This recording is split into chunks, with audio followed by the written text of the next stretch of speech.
Elimination method और substitution method के बाद अगर इक्वेशन में वेरिएबल फ्रैक्शन में है तब हम उसे कैसे सॉल्व कर सकते हैं। कोई भी मेथड अप्लाई कर सकते हैं, एलिमिनेशन भी और सब्स्टिट्यूशन भी, लेकिन इक्वेशन की स्टार्टिंग कैसे होती है तो इसके लिए हम एग्जांपल देख लेते हैं। Solve 2/x plus 2/3y is equals to 1/6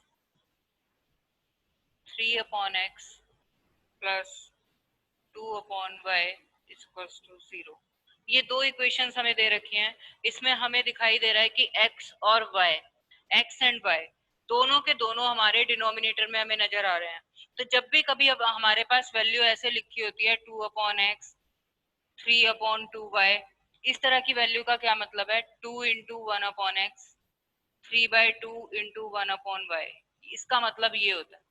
तो जब हमारे पास इस तरह की वैल्यूज दे रखी हैं तो इनको सब्स्टिट्यूट करते हैं। सबसे पहले put 1/x is equals to a, it implies x is equals to 1/a and 1/y is equals to b means y is equals to 1/b। सबसे पहले हम ये दो वैल्यूज यहाँ सब्स्टिट्यूट करेंगे। तो अगर ये दोनों वैल्यूज अगर हम सब्स्टिट्यूट करते हैं इक्वेशन हमारे पास क्या हो जाएगी, 2a plus 2/3b is equals to 1/6। ये वैल्यू आ गई। और अगर इस पूरी इक्वेशन को 3 से हम मल्टीप्लाई कर दें, मल्टीप्लाइंग बाय 3, अगर हम पूरी इक्वेशन को 3 से, ये फ्रैक्शन खत्म करने के लिए, इस फ्रैक्शन को खत्म करने के लिए पूरी इक्वेशन को 3 से मल्टीप्लाई करते हैं, यानी 2 इंटू 3 6a, और यहाँ 3 से मल्टीप्लाई किया तो 2b, यहाँ 3 से मल्टीप्लाई किया तो 3/6, 3 1 जा 3, 3 2 जा 6, इट इज 1/2। ये इक्वेशन नंबर 1 बन गई हमारे पास। जैसे हमने इसको सब्स्टिट्यूट किया, ये वैल्यू हमारे पास इक्वेशन नंबर 1 आ गई। अब इसमें आपको ये 1/2 भी परेशान कर रहा होगा कि ये 1/2 हम कैसे सॉल्व करेंगे। तो हम एक काम और कर लेते हैं कि पूरी इक्वेशन को 2 से मल्टीप्लाई कर देते हैं, मल्टीप्लाई बाई 2। अगर हम 2 से पूरी इक्वेशन को मल्टीप्लाई करें तो 12a plus 4b is equals to 1। This is equation number 1। ये हमारी इक्वेशन नंबर 1 हो गई। सिमिलरली दूसरी इक्वेशन में अगर हम वैल्यू पुट करते हैं तो 3a plus 2b is equals to 0। अब इन दोनों इक्वेशंस को हमारी मर्जी है, हम किसी भी मेथड से सॉल्व कर सकते हैं, बाय एलिमिनेशन मेथड और बाय सब्स्टिट्यूशन मेथड। क्वेश्चन में कहीं भी नहीं लिखा है कि आपको किस मेथड को यूज करना है, यानी यहाँ पर आपके पास चॉइस है, आपको जो भी मेथड इजी लगे आप अकॉर्डिंगली सॉल्व कर सकते हो। मैं इसको एलिमिनेशन मेथड से करके दिखा रही हूँ। तो मैंने क्या किया, multiply equation 2 by 2 and subtract from 1, यानी कि 1 में से मुझे सब्ट्रैक्ट करना है। तो पहले इक्वेशन 1 मैंने लिख ली, 12a plus 4b is equals to 1। Subtract किसको करना है, इसको, लेकिन 2 से मल्टीप्लाई करके, 2 3 जा 6, 2 2 जा 4 इज इक्वल्स टू 0, और इनको मैंने सब्ट्रैक्ट किया, ये कट गया। 6a is equals to 1, a is equals to 1/6। a की वैल्यू अगर 1/6 आ गई है तो इसका मतलब क्या हो गया कि x की वैल्यू क्या थी मेरे पास, 1/a, 1/1 divide by 6, it is 6, यानी x की वैल्यू मेरे पास आ गई 6। अब इस a की वैल्यू को मुझे कहाँ सब्स्टिट्यूट करना है, इस a की वैल्यू को अगर मैं इन दोनों में से किसी एक इक्वेशन में सब्स्टिट्यूट करती हूँ, put value of a in equation 2, मैंने इक्वेशन 2 में वैल्यू ऑफ a पुट करी तो यहाँ पर वैल्यू क्या आई, 3 into 1/6 plus 2b is equal to 0, 2b is equal to minus 1/2, b is equal to minus 1/4। b की वैल्यू ये आ गई and y is equal to 1/b minus 1/-1/4 which is equals to -4। तो this is the way how to solve the equations जिनमें कि 1/x या 1/y दे रखा है।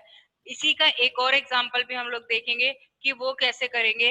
सबसे पहले आई थिंक ये वाला एग्जाम्पल आप लोगों को समझ में आ गया होगा कि हम कैसे इसको सब्स्टिट्यूट करते हैं ए और बी के अंदर। एक और एग्जाम्पल हम इसका देख लेते हैं जहां पर थोड़ा सा हमें क्वेश्चन कॉम्प्लिकेटेड दे रखा है, उस क्वेश्चन को हम कैसे सॉल्व करेंगे। जैसे कि अगर हमें एक क्वेश्चन इस फॉर्म में दिया है 1/3x plus y plus 1/3x minus y is equals to 3/4। एक इक्वेशन हमें ये दे रखी है और दूसरी इक्वेशन दे रखी है 1/2 into 3x plus y plus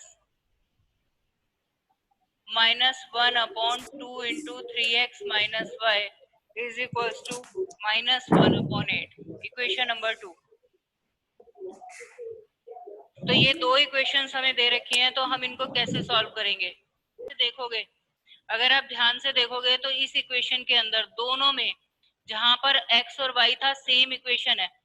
पहले वाले में x प्लस वाई है, दूसरे वाले में 3x माइनस वाई है, यानी दोनों के अंदर आपको सेम सेम इक्वेशन नजर आ रही है।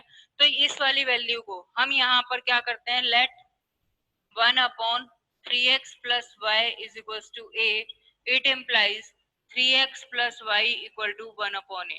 पहला पार्ट इसको हमने ये एज्यूम कर लिया क्योंकि ये ऊपर भी यही है और नीचे वाली इक्वेशन में भी सेम यही चीज है। इसी तरीके से दूसरे वाले पार्ट को 1/3x minus y is equals to b, it implies 3x minus y is equals to 1/b। Second वाली वैल्यू को भी हमने एज्यूम कर लिया। सो अब इक्वेशन की वैल्यू क्या हो गई, a plus b is equal to 3/4। और अगर इस पूरी इक्वेशन को 4 से मल्टीप्लाई कर देते हैं, 4a plus 4b is equal to 3। ये इक्वेशन नंबर 3 आ गई मेरे पास। सिमिलरली सेकेंड वाली इक्वेशन में अगर मैंने पुट किया तो 1/2a minus 1/2b is equal to -1/8। और इस 8 को रिड्यूस करने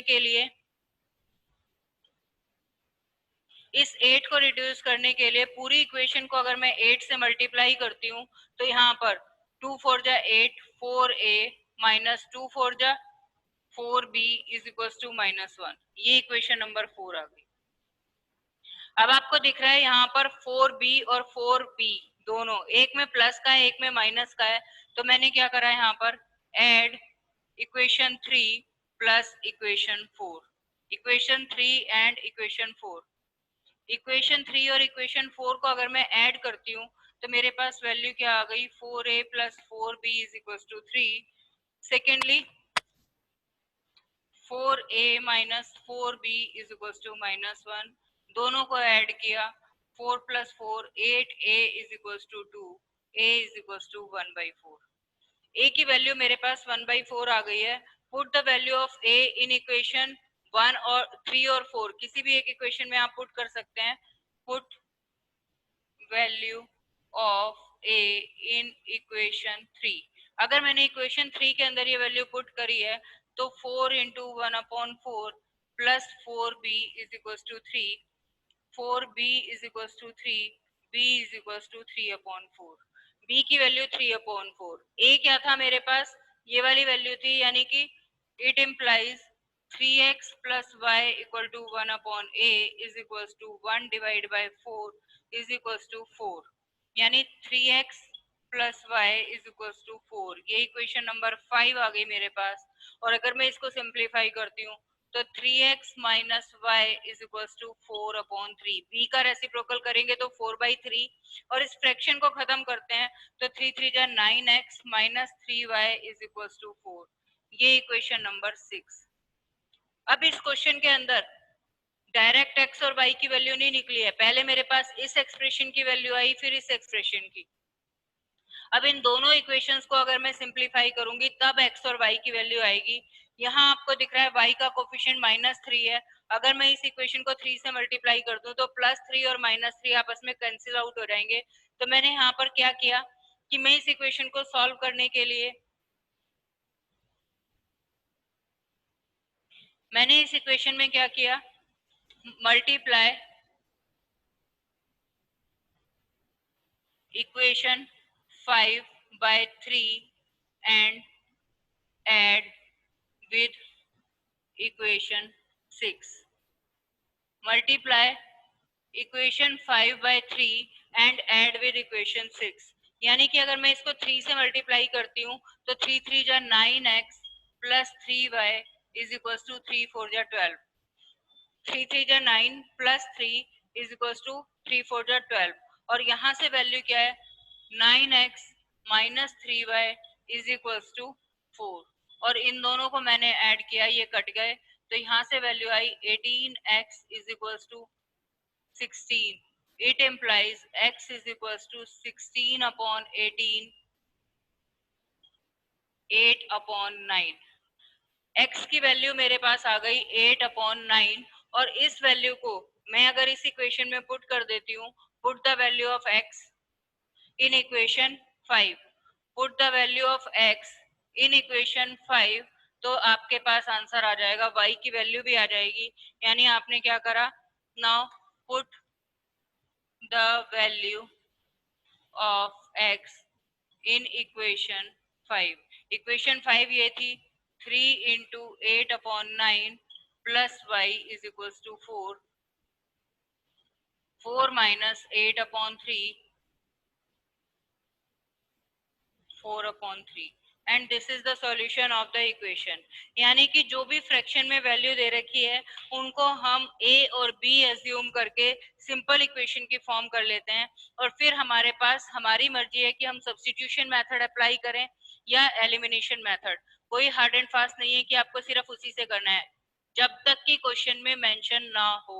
अगर क्वेश्चन के अंदर लिखा है कि solve this equation by elimination method, तब आपके पास हार्ड एंड फास्ट रूल है कि आपको एलिमिनेशन मेथड ही लगाना है। ओके